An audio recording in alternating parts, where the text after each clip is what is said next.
Hello and welcome to the first installment of Rock and Roll History with Mr. Z. And on today's inaugural episode, we are studying Buddy Holly, the rock and roll pioneer. Now, Buddy Holly was born on September 7th, 1936 in Lubbock, Texas. His real name was Charles Hardin Holly, but everyone called him Buddy. He grew up in a musical family, and his brothers taught him how to play guitar, fiddle, and piano. From a young age, Buddy loved all kinds of music, country, gospel, rhythm and blues, and he dreamed of becoming a singer.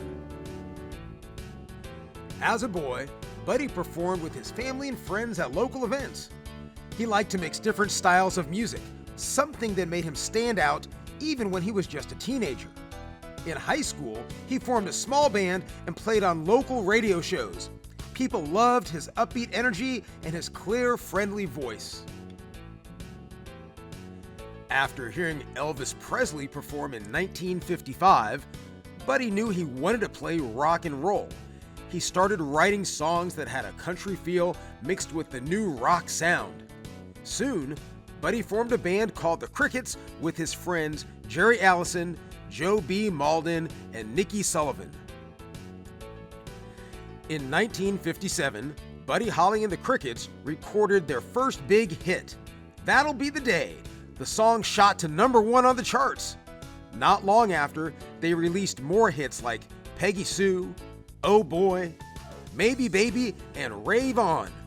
Buddy became one of the first major rock singer-songwriters, meaning he wrote and sang his own music, something that inspired future stars like the Beatles and Bob Dylan. Buddy Holly had a unique look, too. He wore big, black-rimmed glasses, which became his trademark. He didn't try to be flashy. Instead, his charm came from his talent, kindness, and love of music. In 1958, Buddy married Maria Elena Santiago. He also started his own publishing company so he could have more control over his music. A big step for musicians back then, and appropriately he named his publishing company Maria Music. The last known photo of Buddy Holly performing was taken at the Surf Ballroom in Clear Lake, Iowa on February 2nd, 1959. Sadly, after that concert, Buddy's life was cut short. The next day, on February 3rd, while traveling to the next stop of the Winter Dance Party Tour, Buddy's plane crashed in a cornfield shortly after takeoff. Buddy, along with fellow musicians Ritchie Valens and J.P. the Big Bopper Richardson, died in the crash. Buddy was only 22 years old. That day became known as the day the music died.